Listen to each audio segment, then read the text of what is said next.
Everyone, हम कर रहे थे हिमाचल प्रदेश का इतिहास, जिसमें आज हम करेंगे गुप्त काल व हिमाचल। श्री गुप्त के पोते चंद्रगुप्त ने 319 एडी में गुप्त साम्राज्य की नींव रखी। यह गुप्त साम्राज्य का पहला राजा था जिसने महाराजाधिराज की उपाधि पाई।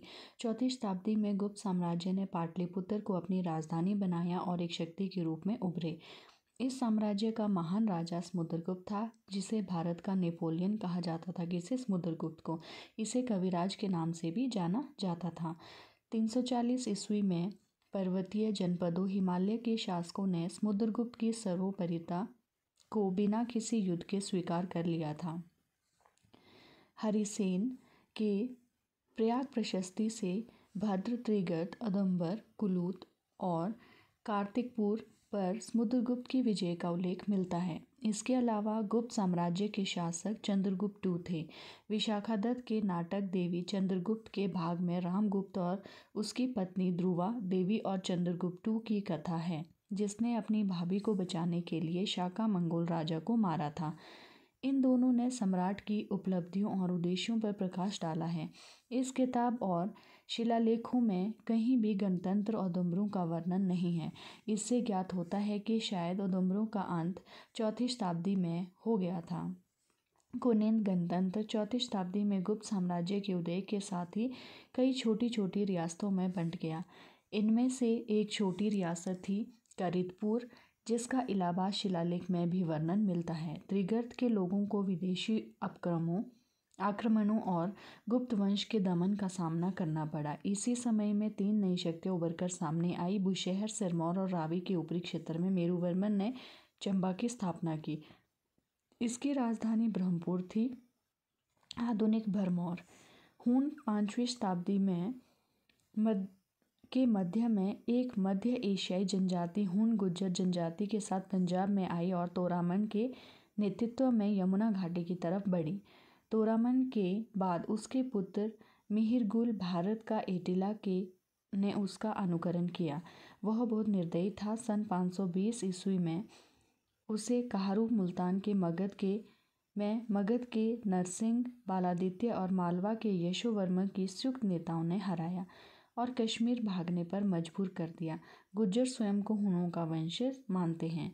गुप्त साम्राज्य के बाद और हर्ष साम्राज्य के उदय से पहले कांगड़ा और कुल्लू के अलावा पूरा हिमाचल छोटी छोटी ठकुराइयों में बंट गया, जिस पर राजा, राणा और ठाकुरों का शासन था। हर्ष ने सन 606 ईस्वी में ताज पहना। इसके बाद केंद्रीय सत्ता पहले पाटलिपुत्र से थानेश्वर और फिर कन्नौज चली गई। महान चीनी यात्री ह्वेनसांग हर्ष साम्राज्य के दौरान भारत आए और 14 साल तक 630 से 644 यहीं रहे। सन 635 ईस्वी में वह जालंधर आए और राजा उतितास उद्दिलतो के पास 4 महीनों तक मेहमान रहे। उसने देवों के मंदिरों का वर्णन किया है जो पशुपति से संबंधित थे। इसके बाद वह कुल्लू गए और उसे कुल्लूत का नाम दिया। वह लाहौल भी गए और कुछ समय वहीं रहे और उसके बाद वह शुरुगना, सिरमौर गए। उनके साथ भिक्षु जया गौतम भी थे। हर्षवर्धन की 647 ईस्वी में मृत्यु हो गई। कलहन की पुस्तक राजतरंगिणी में कश्मीर के राजा ललितादित्य और यशोवर्मन के बीच युद्ध का विवरण मिलता है। त्रिगर्त, ब्रह्मपुरा, चंबा और अन्य पहाड़ी क्षेत्रों पर यशोवर्मन के प्रभाव का वर्णन मिलता है। 9वीं शताब्दी में त्रिगर्त और ऊपरी सतलुज क्षेत्र पर कश्मीर राज्य का अधिकार हो गया था। निर्मंड के ताम्रपत्र में स्पीति के राजा समुद्रसेन का वर्णन मिलता है। यह 7वीं शताब्दी से संबंधित है। इस प्लेट में महासामंत महाराजा वर्मासेन और उसके वंशजों का वर्णन है। सेन साम्राज्य ने कुल्लूत के अधीन शासन किया।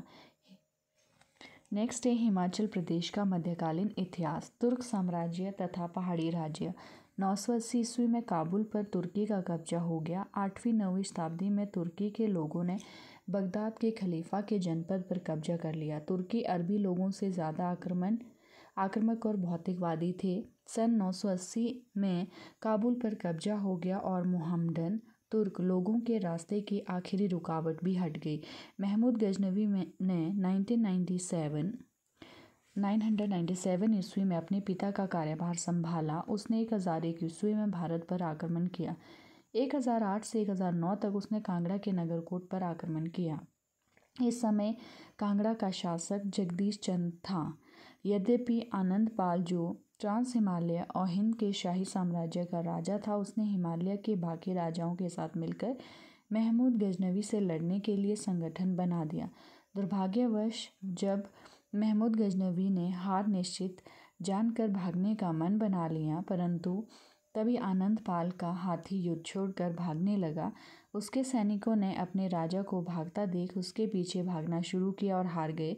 नगरकोट किले पर तुर्कों का कब्जा 1043 ईस्वी तक रहा, जिसके बाद दिल्ली के तोमर राजा महिपाल ने नगरकोट से गजनवी शासन की समाप्ति की। महमूद गजनवी 1023 तक नगरकोट को छोड़कर कांगड़ा के अधिकतर हिस्सों पर अधिकार नहीं कर पाया था। त्रिलोचन पाल व उसके पुत्र भीमपाल की मृत्यु के उपरांत 1026 ईस्वी में संपूर्ण कांगड़ा राज्य तुर्कों के अधीन आ गया था। तुगलक साम्राज्य और कांगड़ा। इस साम्राज्य का राज दिल्ली में सन 1320 ईस्वी में शुरू हुआ, जब गाजी मलिक ने ग्यासुद्दीन तुगलक की उपाधि लेकर ताज पहना। तुगलक साम्राज्य का अगला शासक मोहम्मद बिन तुगलक था। उसने भूमि कर बढ़ा दिए, जिन्हें देने से लोगों ने मना कर दिया। उसने पहाड़ी राजाओं के खिलाफ अभियान चलाया और नगरकोट के राजा पृथ्वीचंद को पराजित करने के लिए सेना भेजी, परंतु असफल रहा। मोहम्मद बिन तुगलक के बाद उसके भतीजे फिरोज शाह तुगलक ने ताज पहना। कांगड़ा के शासक रूपचंद के शासनकाल में सन 1361 में फिरोज शाह तुगलक ने कांगड़ा के गढ़ को घेर लिया। उसने नगरकोट पर इसलिए आक्रमण किया क्योंकि रूपचंद ने मैदानी इलाकों पर विजय पाने के लिए पहाड़ी राजा के साथ भाग लिया था, जो फिरोज शाह तुगलक को स्वीकार नहीं हुआ। कटोच राजा हार गया और उसने खुद को सुल्तान के हवाले कर दिया। फरिश्ता के अनुसार इस अवसर पर सुल्तान के सम्मान में नगरकोट का नाम बदलकर मोहम्मदाबाद कर दिया गया था। ज्वालामुखी मंदिर में लोग नौशवा सिकंदर की पत्नी की पूजा करते थे। यह तस्वीर सिकंदर महान छोड़ गया था। इस मंदिर में हिंदू किताबों की एक लाइब्रेरी थी, जिसमें 1300 किताबें थीं। इनमें से एक किताब को फारसी में अनुवादित किया गया। यह किताब दर्शनशास्त्र, ज्योतिष तथा देवत्व से संबंधित थी और उसका नाम दलील-ए-फिरोजशाही रखा गया। इसका अनुवाद इजुद्दीन खालिद खानी ने किया था। सन 1375 में राजा रूपचंद की मृत्यु हो गई और उसके बेटे संगारा चंद ने कार्यभार संभाला। इसके कार्यकाल में फिरोज शाह के बड़े बेटे नासिरुद्दीन को दिल्ली से उसके चचेरे भाई ने निकाल दिया और उसने 1389 के अंत तक नगरकोट में आश्रय लिया। 1390 में उसने ताज पहना और मोहम्मद तुगलक की उपाधि ली। नेक्स्ट है तैमूर तथा पहाड़ी राज्य। वह एक तुर्क मंगोल विजेता था और मध्य एशिया में तैमूरी साम्राज्य का संस्थापक भी था। वह उलग बेग का दादा तथा बाबर का परदादा था। बाबर ने भारत में मुगल साम्राज्य की नींव रखी। तैमूर ने 1398 12वीं शताब्दी में भारत पर आक्रमण किया, जब अंतिम तुगलक शासक नसीरुद्दीन का शासन था। इस समय कांगड़ा के राजा मेघचंद थे।